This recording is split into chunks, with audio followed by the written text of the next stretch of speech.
doing multiple cameras. This is really weird. I know. We're doing multicam. Mm-hmm. Well, that technically would be 4 days in a row. I'm streaming on Twitch. Oh wow. Yeah, I just realized that. I streamed I streamed a little bit last night. What's going on, Pete Malini? How's it going? How's it going? It's Wednesday night. We're talking comic books. Comics, yeah. I saw our friend Ryan Tanaka, a regular Wednesday viewer, has already liked the video. Thank you, Ryan Tanaka. Oh, we nice. always like to call out all of our regulars Yeah. who help us out all the time. Thank you so much. So what's going on this week? So the Pete big Tor? thing I read You about heard? What you heard? was that so remember earlier this year, Marvel did a 12-issue Avengers event. Yes, I have all of those in my pull box in Burbank right now. It was a weekly event. It was a weekly event. Mark Waid and Al Ewing and everyone who worked on Avengers co-wrote. It was a 52-esque collaboration between a whole bunch of creators. So that was really successful. That was pretty successful. Oh really? Yeah, it was really good. I really enjoyed it a lot. Well, then I will happily buy it at some point when I have money. But so Marvel, they're jumping in. Where are they jumping in? So Marvel's going what? They're going even deeper in it. They're going deeper inside. No. So they announced they're doing what do you call it? They're going to do something similar. Okay. With the X-Men. Oh really? They're 10-part series. 10-part, one issue a week. But here's the thing that's really interesting. This series is gonna bring back the Uncanny X-Men title. Has it been gone? There's no Uncanny X-Men title right now. No shit. That's like one of the longest running Marvel books. Yeah. So they're bringing that title back. With this series, and because right now we're on the road to 1,000. Did it get to 1,000? No, it hasn't no, 1,000. No. But so we have X-Men Red, X-Men Blue, X-Men Gold, and Sonic. So bring back all sorts. It's just a cavalcade of colors. And so we got a cover. But here's the thing: it's real interesting. So the guy I forgot his name, but the guy I think it's Rosenberg. He's one of the writers on this book. He's also writing the current Multiple Man miniseries. And that book is weird. Right. Jamie Madrox is traveling through time, and at one point he meets up with these future clones of his that have different superpowers. They are not. No. Smack. Yeah. Bloom. Another clone. There's Jamie Madrox as the Hulk. Jamie Madrox as like Cable. What? So, yeah. Really weird. That is incredibly weird. So I don't like it. So issue 1 reveals the team for the new Uncanny X-Men. Okay. But then the cover for issue 2 is kind of interesting. Let me throw that up there for you. Throw that up so we can see here. It's all the multiple men as different X-Men, I presume. Yeah. I see Jubilee. I see Wolverine. I see Kate. Okay, all my clues are right there. Yeah. All the context clues are on the left side there. Interesting. So we got all the Uncanny X-Men. It just screams 90s right now. Honestly, just right off the bat, just screams 90s. With Psylocke and Bishop and Jubilee and Cannonball. Wow. And we have X-23, Lorna, as the Wolverine for this team. Yeah. Again, are we at that point in mutantdom that we have that many mutants that we can have 5 teams? Oh yeah, there's a ton of mutants. I mean, post whatever that event was, they brought the mutants back. There's a lot of mutants. More mutants than you can shake a stick at. Yeah. So it covers it's a very 90s team, very classic X-Men team. I mean.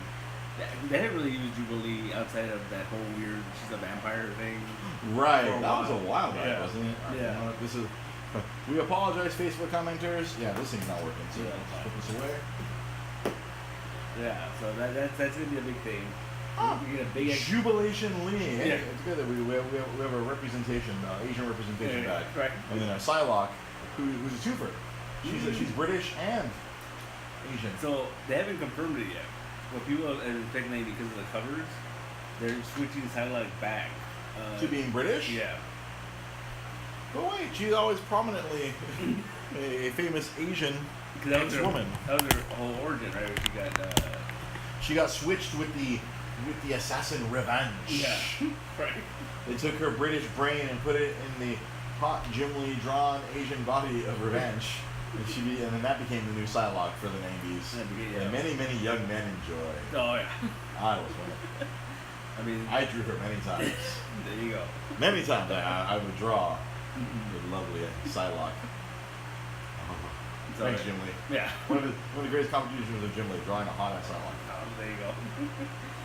So it's gonna be cool. I mean, like X-Men, they've been really amping it up. I mean, we're gonna talk about a book today called Extermination. Extermination? We're just saying there's a lot of mutants. Now you're telling me you're gonna get rid of a bunch of them? Possibly, I don't know. Extinction agenda? Right. We're going back to the 90s? Is that where we're going back and digging up? I still love how all those events. Oh, dig like this, not that pickaxe.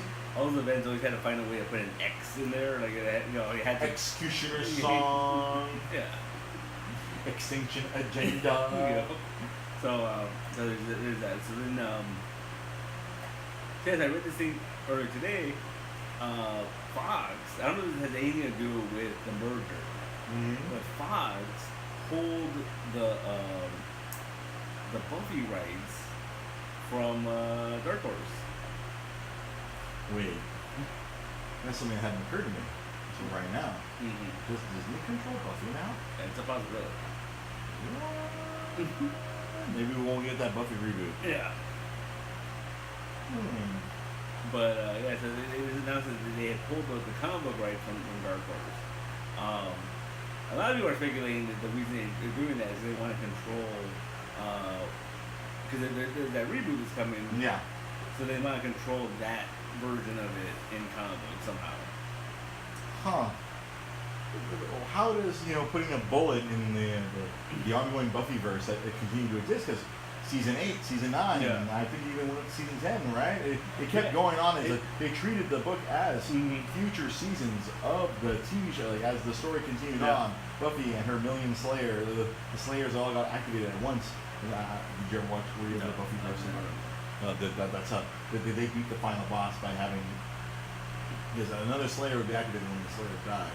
So they just kept they flatlined her. They put a flatliners. Yeah. So they just kept activating they activate all the Slayers. They did some sort of magic spell to activate all the Slayers in the world. So they have 100 Slayers. Something along those lines. Yeah. I may not be factually accurate, and I don't have Facebook comments to correct me as usual. Yeah, so they're pulling the right, which is really interesting because it's like, I remember, I feel like they had made some kind of announcement that Whedon was coming back to that book. Or something, but I don't know. They're pulling that. But it's weird because he had pitched this, this was a couple years ago. He had announced he was doing a book for Dark Horse, which was described as, it was a Victorian era book where he created this character where he was referring to her as basically Victorian Batman. And it sounded really cool. And then it never happened. And then I think they're making a show. I think HBO's making that into a show. Huh. Yeah. Interesting. So, who knows, man? But yeah, they made the announcement today they're officially pulling Buffy from. Yeah, I saw you had posted that. Yeah. And then that was I was like, that's really weird. I mean, I would think that's a licensing moneymaker for them. Yeah. That was always one of the bigger. I felt like that was a bigger book for Dark Horse, especially after the loss of Star Wars. Yeah. They keep losing, man. They keep losing stuff, man. It's like they were like the freaking what's the word I'm looking for? They were the keepers or the God damn it! Why are words hard? Well, because I remember they were the curators of a lot of the stuff. Yeah. Thank you. They were the curators of a lot of stuff, like the Star Wars comics. They kept that going all through the 90s. Yeah. Up through the terrible prequels and henceforth after that. Like it really sucks to think about it. When people started getting into Star Wars, really getting into Star Wars again, they lost the rights to those comic books. Yeah, it sucks. Yeah. And but see, Dark Horse is kind of weird though because I remember a few years ago, and we talked about it a little earlier.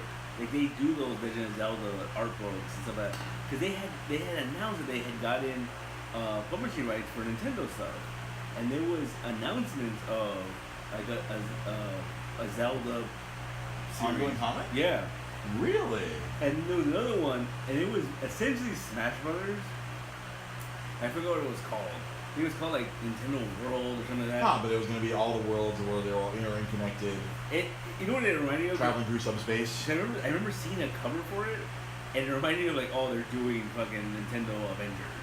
Like that's basically what it looked like. You know? Yeah, because you know what? That, like back in the old days, back in the old Nintendo Power, they put in some of the manga. They put in like Super Mario manga, and they put like Legend of Zelda manga in there. And I remember liking those a lot. It was like really cool because you have a Super Mario comic book. Yeah. Like they put like 4 or 8 pages in the middle of your Nintendo Power. It's like, oh, cool. And it would go on this Super Mario Brothers narrative, and then after they finished that story arc, they went to a Legend of Zelda one. And so I was always surprised that there never really was. I mean, and there's a lot of stuff right there. They really you can really mine a lot of storylines right there. Exactly. Oh yeah, because there's a lot of open narrative, especially Legend of Zelda, because each of the games is set in a different time period, so you have a lot of area that you can cover. Yeah. There's a lot of things you can do. You can have an Ocarina of Time comic book. You can have a Twilight Princess comic book. Like right now, the one that came out recently, Breath of the Wild. I'm sure you can. And then each one is like they can mine the lore, because there's a lot of lore to it. They Dark Horse, and they put out those books, those are the Hyrule Historia, which tells you the tales. Because when Nintendo, all these guys that dream up these games, they do come up with like a rich backstory on their own already. Like there's already like this freaking index of information that can be utilized for creating stuff like this. But as someone who worked for Nintendo, take a drink. Nintendo, up until recently, had always been very loath of like licensing stuff out. I mean, the greatest example is that terrible Super Mario Brothers movie. Yeah, that was their one on train to Hollywood. They're like, fuck this shit. Yeah. Well, maybe and probably that might have changed. No, it has changed. No, as I said, up until recently, now they've become much more open to licensing out a lot of their stuff. Like, they've always been very, very careful as like what they put their imagery on. Yeah. Like now, like they're trying to get a little more loose with it because you see Super Mario everywhere. Like I mean, right now there's Super Mario Happy Meals. Yeah. At the moment right now, and yeah, like we had that the Super Mario theme parks, Super Mario worlds. They're being built in Japan and they're going to be built in Hollywood, and so on and so forth. So I can imagine that now they're starting to explore how else they can utilize these iconic characters like a Mario, like a Link, like a Samus, like these these characters have been around for now 30+ years. Yeah. Oh yeah. The feverish thing that people go after, like that NES Classic. Yeah. This past month was the best-selling console. It outsold the PlayStation 4, and outsold the Xbox 360. It even outsold the Nintendo Switch. Like the solid people identify it. Like these are like I dare say 40, 50 years from now, these are like they'll be Mario may be as iconic as Mickey Mouse. Yeah. Even like 20, 30 years from now. No, that makes sense. And how they haven't explored this in comic book form, there is money to be made. Yeah. But clearly Dark Horse, license. I think maybe they can only license one thing at a time. I'm sure it's not a blanket license so they can just go carte blanche. But hopefully they're exploring. Actually, I remember that making an announcement they were going to do Nintendo books, and then it just never happened. They probably. I'm sure. I'm sure everything they submitted to Nintendo kept getting rejected. Yeah. But I'm sure, some of these writers, they want to be fucking, I want to do my take on Mario, like Grand Theft Mario. I want to make Mario an assassin, and Nintendo's like, fuck you, fire that guy. Yeah. What did fire? Because he's disrespectful. Yeah, right? I don't know, it just seemed like a cool idea, and they never really went forward with it. And Dark Horse is one of those studios that they get their hands on things here and there. Other than Star Wars, the biggest thing is like Hellboy. Yeah. Like they have the Mike Mignola verse essentially, And nothing really, huh? Because IDW has a bunch of other stuff. Boom Studios. Yeah. It's all over the place, man. Like I really like to see a big influx. I mean, because I know I don't want to delve too much into like stuff from like our other show, but it's like the way independent professional wrestling is experiencing this renaissance. I'd like to see independent comic books get a bigger a bigger renaissance. I mean, I don't mean just Image, because Image I consider them a big comic, even though they're creator owned. Yeah. That they're still technically a corporation. Oh, big time. Yeah. It's still a corporation. I mean, they take care of their creators a lot better than a Marvel or DC, but it's still kind of like you've made it. If you have a book and Image, you've made it. Yeah. What was it like? I saw this interview recently with Kirkman, And he was talking about how he doesn't understand these people that are have, they have books out at Image, and then they go to Marvel or DC like after they become a big name at Image, and they go to Marvel and DC. And he was like I don't understand why people do that, because the way he compared it was like he said it's like you own a restaurant, and you have a successful restaurant, and then Benihana's like, hey, do you want to work here? You want to run a Benihana? Yeah. And I was like, is it though? I mean, because I think it's like, I can see the appeal, because if they tell you, oh, you get to go write Spider-Man, or you get to write, it's kind of cool. Like, it's something you grew up with, and it's like the. Well, yeah. Well, let me try to put a little more context behind that. Where like, I'm sure at Image, clearly, I mean, just from Sex Criminals alone, they clearly have creative freedom to do whatever they want. Yeah. And so, like, if you become successful doing what you want to do at Image, and to go to Marvel and all of a sudden have these creative shackles put on you, where like, oh, you can only do this. All right, so you take one of those, you get one of those iconic characters you're talking about. Yeah. About, oh, I get my hands on them, and now, here are the rules. Yeah. Here's the rule book. Here are the rules you have to follow. Yeah. And I think from a creator standpoint, I think that's where Kirkman's like, that's where it doesn't make sense. So like, you have your own restaurant where you make whatever you want, but now, okay, we need you to run a Benihana's, and this is exactly what you have to make, and you have to make it every month the exact same way. You can't be creative. This is what you're gonna make. Like, you're gonna do Spider-Man, you're gonna do Wolverine, but you can't make Wolverine a hard-boiled detective. Yeah. You can't take Spider-Man to Europe and have him become some investigative journalist taking photos. No. I think that's the point Kirkman's trying to make. I mean, I can see that though, but I think if you're creative enough, you can get around a lot of stuff. I mean, I look at someone like Chips and Arts, who, his independent stuff is crazy. Well, he's doing both. Yeah, but that's the thing he's doing. Yeah, but he's still doing both. He didn't leave behind. No, yeah, but he can do both. Like, I feel like that's the thing with a lot of these like Kirkman. Kirkman's the best example. He can do independent books. He can't do mainstream comics. No. He tried. Like, he was at Marvel for like a year. Really? What did he do? Okay, this is I don't even remember. Oh man. So it's not bad. He replaced when Brian K. Vaughan left Ultimate X-Men. Oh really? Kirkman took over for him. Oh really? Yeah. And it was, I wouldn't say it was bad, but it was just like it wasn't good. It was, yeah. Because the biggest thing he did was he kept on hyping it up. Was that his first arc was going to introduce Ultimate Cable. Oh, really? And people were like, oh, shit, it's going to be cool. And then the big reveal was Ultimate Cable. Like, he looked like Cable, the whole thing. Ultimate Cable was Future Wolverine. You know what? I was just about to guess that. Yeah, right? I was just about to guess that. Yeah. Oh, what kind of stupid thing could he do? And that's, and I mean, and from, I can see you, because you as a writer, you should be able to work around restrictions. Yeah. Well, I'm thinking more of like empirically, not everyone's that talented. Yeah. You have to think about not everyone is talented to be able to, I think that some people want to color. Some people have to color outside the lines because they're assholes. Yeah. But I think that's what it is. I think that like Marvel, they'll kind of give in a little bit when it comes to like look at Warren Ellis. Well, yeah, but then when I feel like they treat a lot of his stuff as fucking outside the universe though. Like he's in his own pocket universe.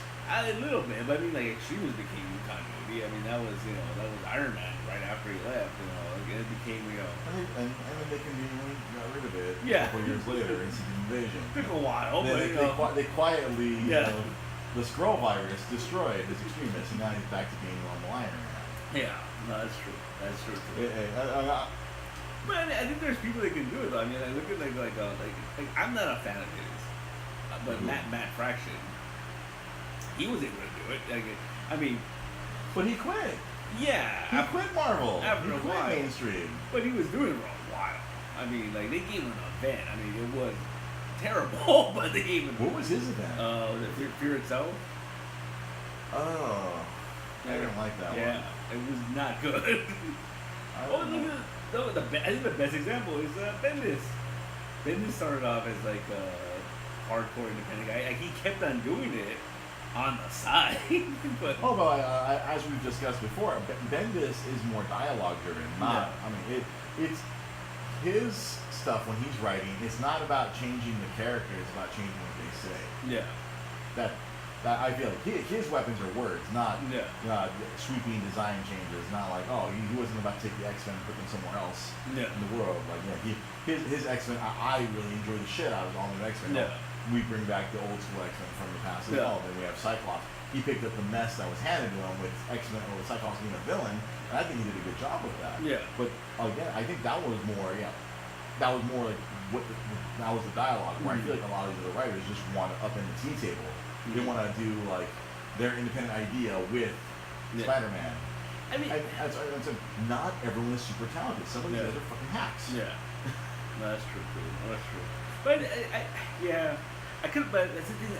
I guess that's the thing I can't wrap my head around. Like, if you want to upend everything, then why do that book? That doesn't make sense. You know what I mean? The ego, my friend. You have very little ego. Yeah. See, not every writer. You're a very humble writer. You understand what you want to do and what you can and cannot do. Where a lot of these other guys, like a Nick Spencer, that's another great example.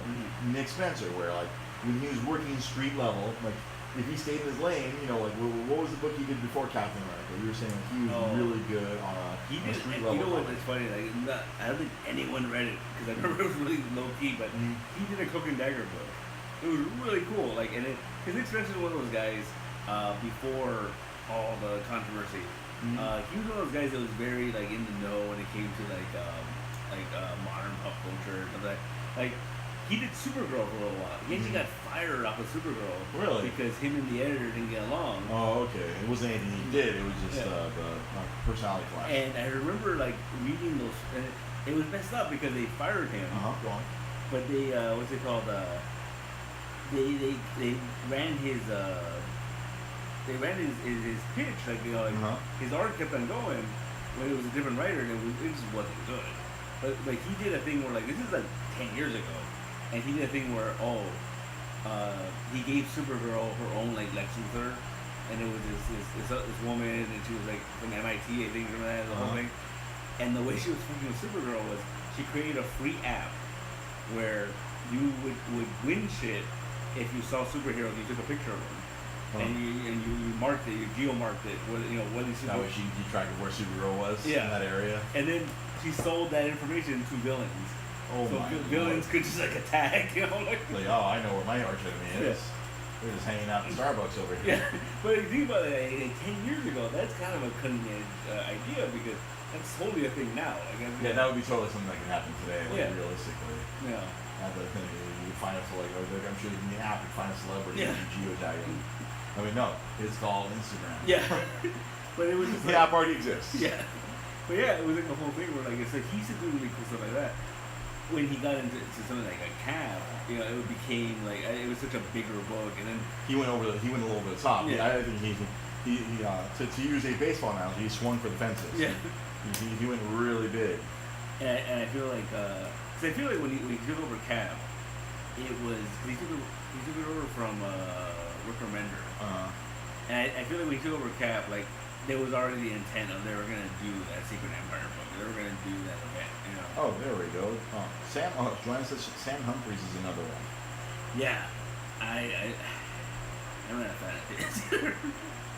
Yeah, he would shop at our friend's store. Oh, he'd walk in there all the time. Like he's there we go. Sorry, Facebook. Sorry, Joanna. Now I can see your comments now. I can see all the comments. See, with him though, like I always feel like he kind of cheated his way up because he blew up when he came over to Marvel. He was doing a lot of independent stuff before. Yeah. And he blew up when he came to Marvel. He took over Ultimates from Hickman. That's right. And I feel like he was working out Hickman's plots because Hickman left the book and then it went on to this, and it was very like logical. They're very seamless. Yeah, very seamless. And the reason I say that too is because I think after like 2 arcs in, like it just started getting kind of wonky. He ran out of some pre-recorded script. Yeah. So which is a little weird, man. But yeah, that's true. I get it though. Like there's independent people that, but then, like I said, like there's people that can do it. Like Jeff Lemire, I think is an example. But everyone's a little different. Yeah. Everyone's a little bit racist.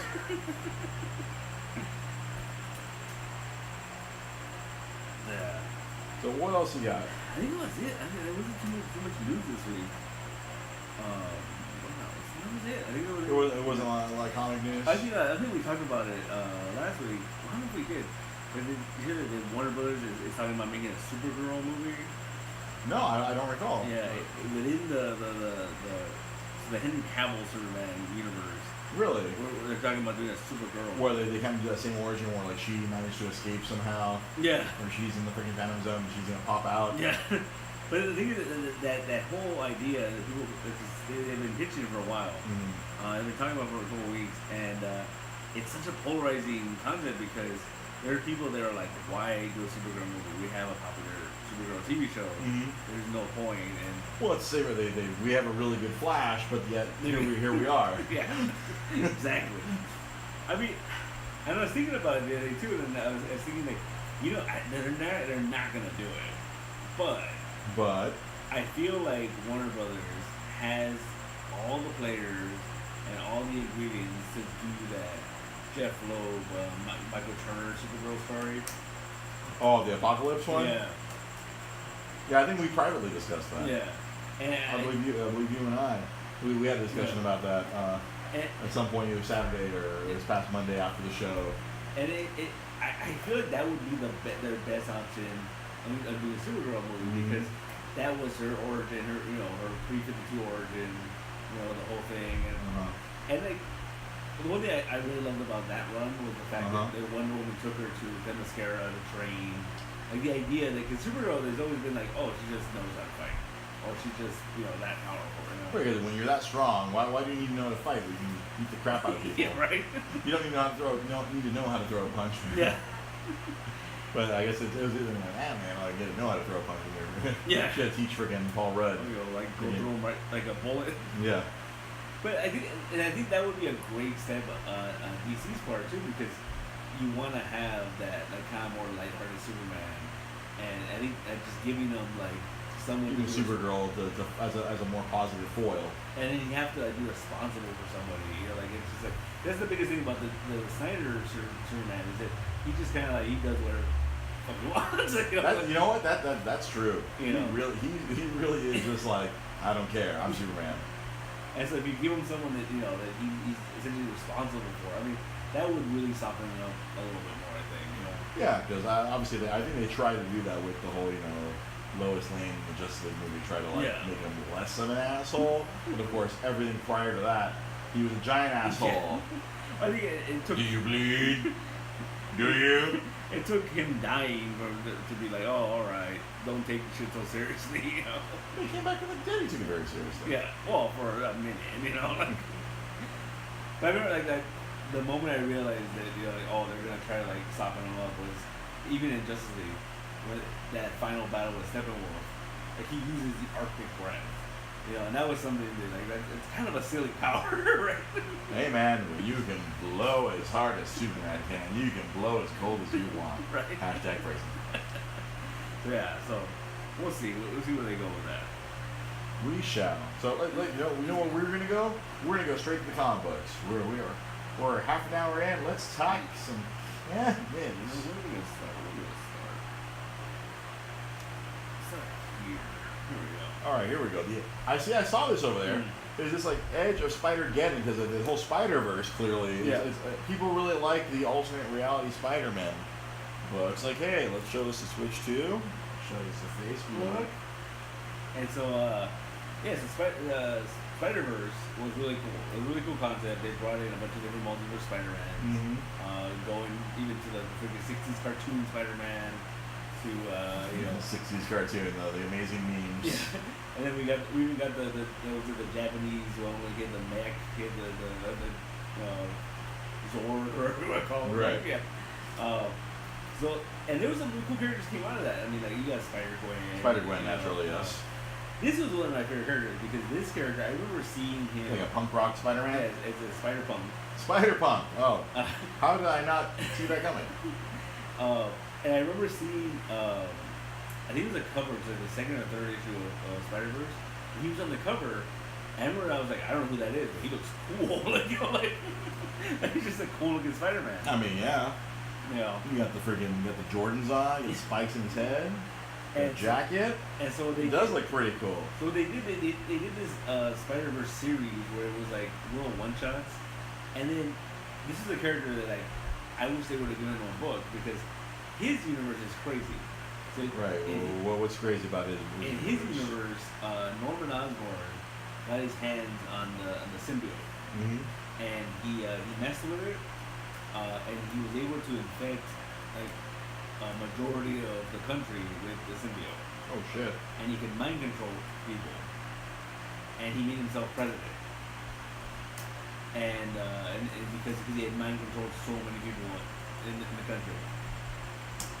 So the Spider-Punk, like, he knew this was happening, and so his whole thing is like he has a guitar, and symbiotes are weak against sonic vibrations. Ah, I like it. It was really cool, a really cool idea. But this sets up like it's not a sequel to Spider-Verse, but it's just like this whole like the new take on it. Right. Where something's happening. I think a lot of Spider-Geddon. Yeah. I'm about to lean over. Wait, I can see it from here. Yeah. I think a lot of Spideys are gonna die. They're gonna kill a whole bunch of them. Oh boy. This is the start of that. The edge of Spider-Geddon. Well, it sounds like a lot of people are gonna go. All right, what else we got here? What's next on the agenda? I didn't grab it, but we can talk about it real quick. The latest issue of Iron Man came out. I'll go get it. You can tap dance. And I think the main reason I want to talk about that book's been really cool. Dan Slott's take on Iron Man. Iron Man. Let's just throw it up right here. And I love do a quick sweep over here. Ooh, Iron Man. I love it. Number 3. You've been using a lot of classic characters. Like the main villain is the Controller. Really? Yeah. That is really old school. Yeah. I haven't heard of the Controller since he was a HeroClix. Yeah, right. And then, you know, like Jocasta is part of the main cast. Oh, really? Yeah, she works for Tony. Okay. And the same Jocasta that was like freaking like Hank Pym and all that stuff, all that jazz, freaking Ultron, his girlfriend, blah blah blah. She and Dan Slott took it a real weird way where like she's currently dating the Machine Man. Huh. X-23? Or X-51. X-51. 23 is the other one. Yeah. X-51, the Machine Man. She's dating the Machine Man. Well, in this issue, Tony invents the Oasis. Oh, for fuck's sake. He creates a VR interface, which is kind of cool because in the first couple of pages we see someone opening it. It looks like a tablet, and it's the freaking faceplate to the Iron Man suit. And then you put it on and like, and you're like, you're in VR. Yeah, and it's called the E-Scape. I'm surprised when it's called the Starkscape. Right? And usually he likes to work his name and everything. So it's pretty cool. It's basically like he's doing a beta test on this thing, and he lets in a bunch of people into it. And then what's Happy Hogan, Bethany Cabe. And it's basically to like this is an open beta where it's to find the flaws in it. You know, he's inviting people to find the bugs in the thing. And it's really fun. I'm sorry, you just go to a bunch of people. Hey, Madam Mask, Dr. Doom. Here, check this out. See where it sucks. And it's pretty fun. It's pretty good. I liked it. Cool. What else do we have? We talked about it earlier, so might as well. Okay, Exterminate. This is so this is gonna be coming out every week, right? No. This is the monthly event. Oh, it's a monthly event. Where's the week? That's the Uncanny X-Men. Uncanny X-Men's gonna be every week. Well, yeah. Wait, Uncanny X-Men's gonna be every week. What is it? Trying to catch up so they can be in the right numbers when they reach the fucking next big. It is a possibility. All right, we have Extermination. I see the original X-Men and the current X-Men on the cover here. Yeah, this is a cool like throwback to like an event that covers all the X-Men teams. All the X-Men teams are getting involved. It affects everyone. If you were a mutant, you will be affected. Yeah, and something happens. It's a classic X-Men premise. Something happens that causes the future to go to shit. and so typical. Right. So the somebody is coming back to try to stop that from happening. And it's kind of a crazy twist at the end. and it feels like this person is gonna take out some X-Men. Oh boy. Yeah. They're gonna cull the herd. Yeah. So there you go. Good lord. Big X-Men event. It's pretty cool. This guy, I think it's Pepe the Roz, I think his name. He drew that weekly Avengers book. Oh, okay. So he's drawing this book. The guy's really good. Like the guy's it's pretty clean style. That's cool. All right, what else you got on your agenda? Is that one more Marvel book on the bottom? No. That's a DC book. We all see. Wait, I saw a name on. Okay, All right, is that the last one? If you want to go last on that, we can go last. We can go last. We can do it now.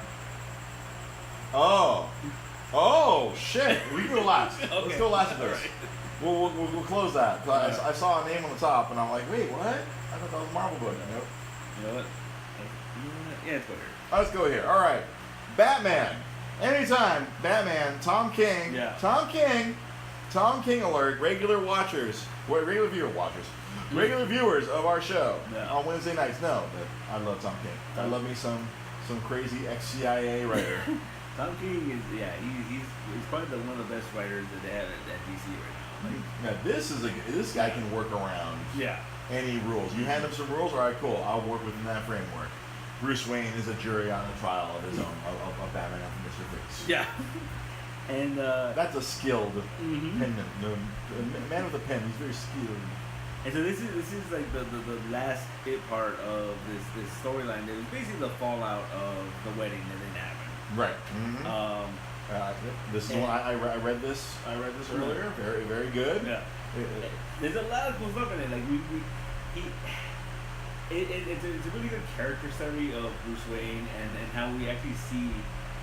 There's always been that debate, like who is the person? Is Batman the real person? Bruce Wayne's in the sky? Or is Bruce Wayne the real guy? And we kind of get to see, like, no, they're equally their own person, their own character, But we go into a side of Bruce Wayne that I don't think that they really touched on. No, not really. The Bruce Wayne that like talks about his feelings. Yeah. Talks about like, oh yeah, I'm fucked up because I watched my parents die. Is that Bruce Wayne? It's he talked about religion. Up until a certain point, when his parents died, he was religious. Yeah, it's really good. It's a really good story. And see, I'm always impressed with writers who can do a book where the main character isn't really in the book. Like, there really is no Batman in this book. No. It's Bruce Wayne talking about, primarily all three issues. Like, other than some flashbacks and him beating the shit out of Mr. Freeze, it's been primarily Bruce Wayne in the jury room. Yeah. For 3 issues. Spoiler alert. And I feel like not to give too much away, but I feel like the speeches he was giving to the jury is Tom King saying this to the Batman fandom. Because I feel like Batman is this weird character where everyone thinks that Batman can do everything and anything, and Batman is unbeatable. He's infallible. Yeah. I was guilty of that, very much so. In the late 90s, early 2000s, I was guilty of that. I will freely admit that I was one of those people back in the 90s. In the late 90s, early 2000s. Batman can beat the entire Justice League. Yeah. With his hands tied behind his back. And in this one, they basically tell you, like, Batman is telling you, it's not true. Like, not true. Batman is not God. Yeah. I don't want to. Yeah. Batman's not God. Yeah. And it's really good. It's really interesting. It's a really interesting take. And there's a great little thing at the end. And we're not giving that away. But no, not giving that away. I love that a lot. Like, that was. Because we had talked about it, they were going to make that change. And I was like, why are they going to do that? And then he gave us the perfect reason for it. Oh, yeah. It was really good. There's changes are coming. Because when I first saw the image for this cover, I was like, "What the fuck?" Yeah. And now the cover makes a lot of sense when you read the book. So definitely, personally, my pick of the week. But I feel like we might have Pete might have a couple different picks of the week. Oh. Or I know you were speaking about this before we came on the air. Justice League #6. Old Scott Snyder, the good Snyder. Zack Snyder, bad. Yeah. Scott Snyder, good. See, okay, when Scott Snyder was doing Batman, I remember, like everyone else, I really loved the Court of Owls stuff. I really got into like this, like he really found these new facets for these characters.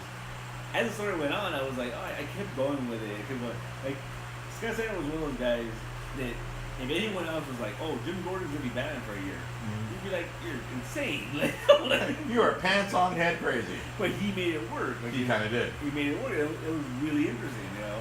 That was like the robot Batman. Yeah, yeah. And then, so when they offered, when they said it was a new Justice League, I had no idea what to expect. Right. Because Justice League is one of those books that you have to go big or you go home. Because you need to have the threat that's big enough for the Justice League. For the Justice League. If we're like, oh, like, this isn't freaking 1990s Nolcon and Obsidian and Guy Gardner Warrior Justice League. No. This is the real, like, the real deal. Yeah. Magnificent Seven. You got the freaking the best of the best of the best. The one that Grant Morrison, when he wrote it back in 1997, 98, is like, he had to create giant threats to combat this.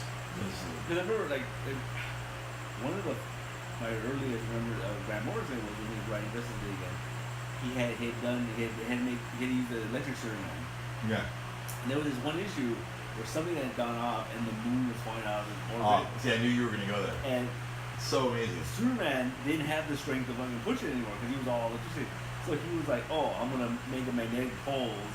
And he pulled it back. He used fucking science, and I fucking love. I always think of that. Like, when Grant Morrison wrote that Electric Superman much better than whoever was writing the actual Electric Superman in the book.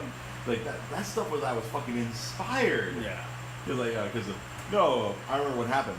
It was fucking Neron, the devil. He had these two demons. Like he made a fucking fake moon. All right, pull the moon into the planet, and then these two demons like it won't move, and then you'll see Superman creating that electric pulse. Yeah, he had like a chain around himself, right? It was like he had a chain around something. Like he was powering up, and like he created this Superman, and he was pulling it back. Yeah, it's like these two demons are pulling on this fake moon. Like it's not moving anymore, and it just cuts to like Superman freaking like he's firing up all the electricity and like. It was fucking epic. Like that's the word that you like. If you're writing Justice League, it has to be epic. Yeah. And for better or worse, it has to be epic. Yeah, and that's it's gonna sound kind of like overselling the idea, but I feel like that's where Scott Snyder is taking this book. He's reaching epic. Yeah, there's some stuff in these books that you're like, what the hell? It's insane how. I mean, he brought back the Legion of Doom and made it cool. He made it interesting in modern times. Yeah, it's not cheesy. It's not Super Friends Legion of Doom. It's like a friggin' legit Legion of Doom. I mean, any team that has the Joker on it, like, that's a big deal, right? But this book, not to give anything away. Please don't. But there was a headline. I read it yesterday, and I read the headline. I was like, oh yeah, it's true. The headline said, in this book, Batman is injured more than he's ever been. Huh. More than Bane has ever done. Like, it's pretty insane. Fuck, I need to catch up. Like, cause I'm still waiting until I can buy all of that Seven No Justice so I can read that. I'm gonna read. I picked up these Justice League books, but I haven't read them. I want to read No Justice first. I want to have more context for this whole big cosmic nonsense that's happening. And Snyder and all of his team are put together for the Justice League brand. It's pretty intense, man. This is a pretty intense issue, man. But yeah, this is probably one of my favorite books that DC's putting out right now. Fuck, now I really need to crack those open. Like, I got 1 through 4 at home. 1 through 5 because it's 6, right? Yeah. I got 1 through 5 at home. I just need to. I'm gonna have to buy a new No Justice today. I'm gonna have to buy that today. Son of a bitch. All right. So this. Because I kept seeing this in the corner, and I'm like, wait, this DC book. But it says so, Bendis being Bendis, we have our first creator-owned Jinx World DC Bendis book. Bendis and Michael Gaidos. Not Gatos. Gaidos. Pearl. This screams fucking Bendis. It's like this is like I'm like, is that a David Mack cover? I mean, fuck. No, I think it's who did the other cover? What was his name? The guy who was doing Infamous Iron Man? Was the artist? Oh, I forget. Yeah, he did the other cover. Oh, yeah. Look at this. This is just a Bendis book. Yeah. Like this stuff. It's noir. It's freaking only using 3 colors. It's freaking very the aesthetics just scream. I'm like, I can imagine the first page is full of dialogue. Oh yeah. Oh yeah. Whole thing is dialogue heavy. Like I just want to like, oh, there's no dialogue in the first page. Oh no. Once you get inside. Yeah. I was like, oh, I was proven wrong. Hoisted by my own petard, as the old phrase goes. So Bendis is independent. This is his first James Bond book at DC. At DC.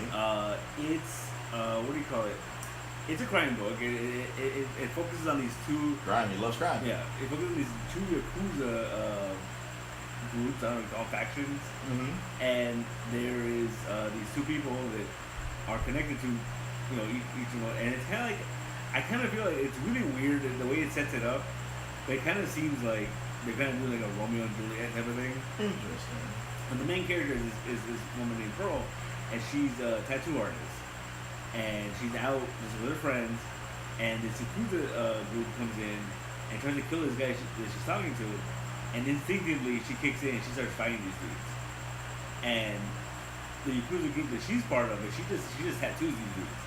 They were like, oh, you can fight. Oh, you work for us now. Like we didn't know, but now we know. We didn't know that you were talented.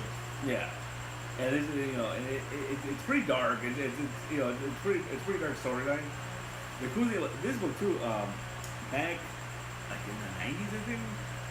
Bendis and Gaidos did a Batman story. And there it is. They threw it in there. Oh really? Yeah. Citizen Wayne. This always screams freaking Batman animated series right here. Yeah. This whole this really just like. No, but I was about to say, I'm like, this doesn't have any ads. Yeah, it's independent. I'm about to say, I'm like, wait, it's no ad. I mean, the only ad you literally get is buy my other Bendis shit. Yeah. That is cool. Yeah. So there you go. This is the beginning of Bendis. Bendis is independent. This is non-Superman, which, isn't that something that or is that just speculation that we don't want to comment on? I mean, we can talk about it. I mean, like it's. The book is not, the Superman books are not performing as well as the money that they're. I don't know. That's just a weird thing because so. The justification of. Because I feel like they should have known what he sells, right? I mean because that's the thing. I went back and looked at that article and then they compared it to other stuff he's done in the last 5 years, and that's kind of where he averages. I mean, it's not like he's not he's not this. He's not a book mover. Yeah, he's not like he was he's selling less books now than he did at Marvel. I mean, I don't understand that argument that But unfortunately, they're probably paying him more than he was probably making at Marvel. Most likely they were. But the other thing that I read though was that they basically put Superman on him. Right? Oh really? The reading was like that was a big thing. They wanted him to do Superman. I don't understand why. I mean, fuck you guys, motherfuckers! I'm gonna march right down to Burbank and give him a piece of my mind. But that was the Jurgens and Samasi got fucking steamrolled. But see, that was the thing. And it's funny because that reminded me of it kind of makes them that it's bad, but that reminded me of the story. There's this very strange story when they're comparing. When the announcement came that Bendis was going to DC, they were trying to compare it to when Kirby went to DC. And there's this famous story where when Kirby went to DC, they told him he could do whatever he wanted. But they wanted him to do Superman because that would have been a huge book, And he was ready to do it. He was all ready to do it. I think he was working on design and stuff. But then he got to know the people working on Superman. And he was like, oh, I don't want to put anyone out of a job. And so he told them, I'll do a Jimmy Olsen book. And they were like, all right. Superman's Pal. Yeah. Is that where the Superman's Pal book came from? Yeah. It wouldn't be. I don't know. Was it around? Oh, it wow, might have been around. That's some research I feel like I should do. I have a trade paperback version of the Kirby version of that. And I feel like that book is more of Jimmy Olsen having an adventure. Like Superman would come out here and there. But that was mostly Turtle Boy and shit. Yeah. And get the powers, right? No, that might have been before. Wasn't that because I remember he freaking He was Alan Moore went into it. Yeah. Like, during the whatever happened that tomorrow, we're like, oh, he took it whatever his potions and he could get powers. And he would go in the it was like a what do you call it like a hot spring. Yeah. And he go powers. Yeah, that's right. Yeah. No, it was Lana Lang who took some sort of potion to become whatever Superwoman. Yeah, they would always like mess with that. So it's like, yeah, I don't know. It's so weird because that's such a weird concept that DC pushed it on him. Mm-hmm. If you think of it, like I didn't think Superman. I honestly didn't like. Cause then when we were speculating for so long. Yeah, and Superman never like I thought Batman maybe or like but like Detective Comics. Yeah. Where like he would do a like a very Bendis thing would do with it. He would take over Detective Comics and it wouldn't be a Batman book anymore. It would be a Gotham book where he would write. He based it on it. Yeah. He had done Powers with freaking Montoya and fucking. That'd be cool. Dude, I'd be all over that book. Cause he'd get his fan base of however whatever his sales numbers would be. Yeah. That fan base would go there, and then you occasionally have the vigilante swing through. It'd be Law and Order. Then it's VU. Yeah, right. Or like you said, Booster Gold. Yeah. Or like it would be they could have put him on anything, and I think that's probably was the problem. It's like, all right, he didn't really move the needle. He could have moved the needle on something that didn't exist. Like he could have taken fucking Blue Beetle to Jed Cord book, and that would have been fucking obviously people would be ordering that. I mean, that's the thing though. Like he's still outselling, Bergen and Tomasi in the recent run. But it's not like 2 or 3 times. Yeah. Which. And I feel like people, and obviously, I think early on people are just kind of like, I think a lot of comic speculators probably buying these up and hoping. Yeah. Like, oh, Bendis' first DC work. Yeah. I'm hoping it turns into fucking like Daredevil. Yeah. Right. I mean, and the thing, it's not that the book is bad. I mean, I'm enjoying the Superman stuff he's doing. But I see online because I share this video onto like comic book review groups and like there's as you said before, he's very polarizing. You either really like Bendis or you really hate him. Yeah. And so I see all these reviews of people like, oh, Bendis, well, typical Bendis, slow as fuck. Yeah. Right. So he took 6 issues to say nothing in Man of Steel. I don't think that's true though. I mean, I don't agree with that, but obviously a person who hates Bendis is going to look at those 6 issues of Man of Steel. Which is funny because it could have been done in 1 issue apparently. I don't think that's true. I don't agree with that. Yeah, it could have been done poorly in 1 issue, but I think it didn't have to be 6. But he did drag out the whole. He could have done it in 4. Yeah. But the thing is, it's funny that people say that because I remember, when Ultimate Spider-Man came out, people were praising the fact that he took, 5, 6 issues to tell the origin. Yeah. Or Stan did it in, a 12-page story or whatever, right? Well, I guess maybe that's just the difference between now and freaking, what was Ultimate Spider-Man, 1999? Maybe, yeah. Or maybe 2000. 2000? Yeah. That was a long time ago. We're in a different era of the internet, my friend. That's true. We were no longer back then. It was like instant gratification was not a.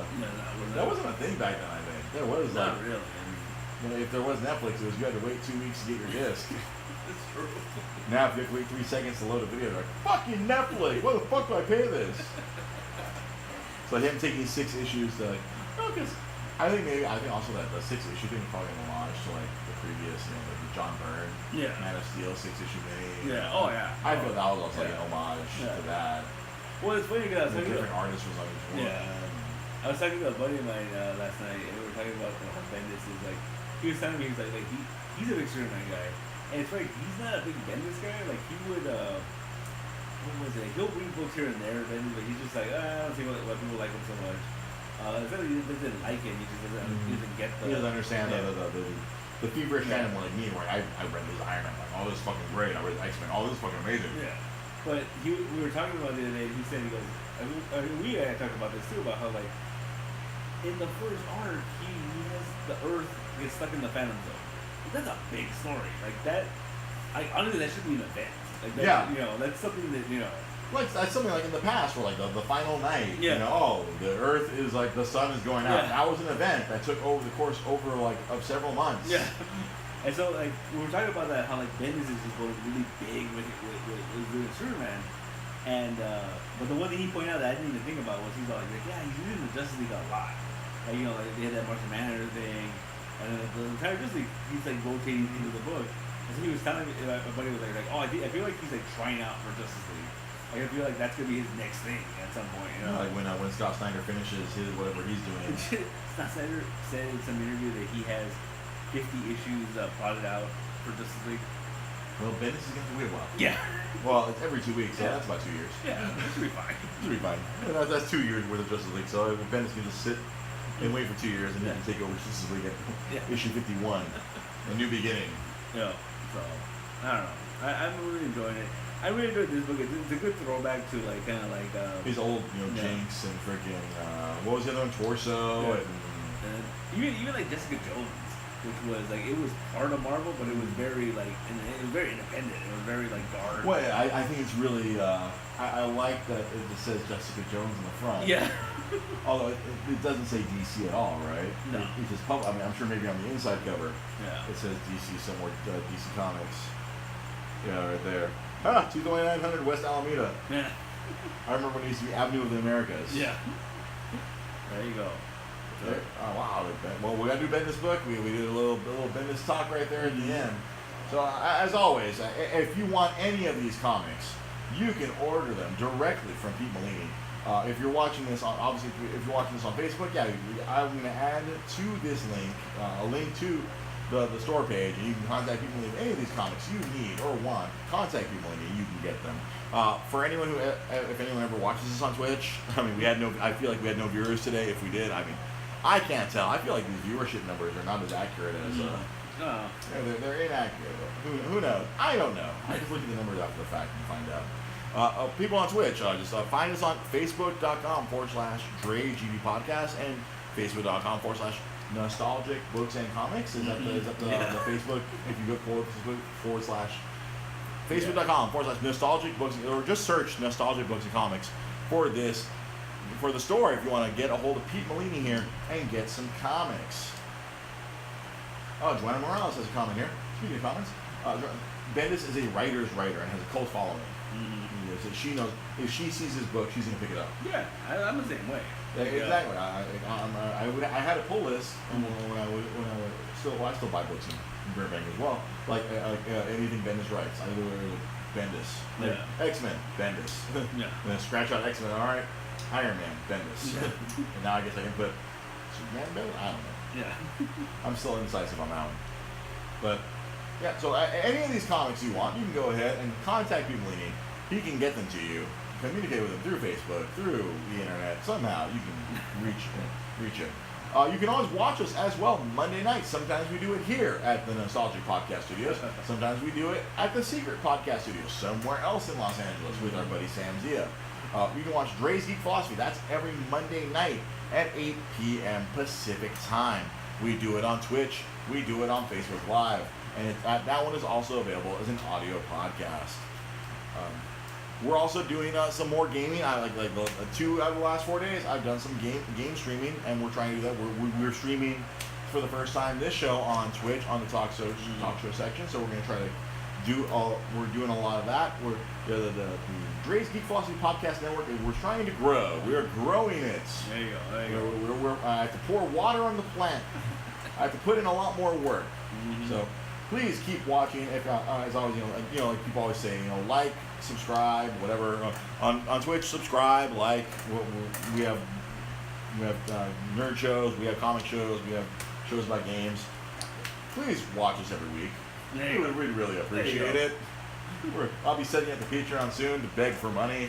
I don't know. I feel really ashamed of that. So, yeah, join us every Wednesday night, 8:30 Pacific time, for the Multiverse Comic Show here with music. So, for your sidekick, Dre Cervantes, your host, Pete Molini, this has been you can't see this Twitch, but you can on Facebook. This has been the Multiverse Comic Book Show, live from Nostalgic Books and Comics.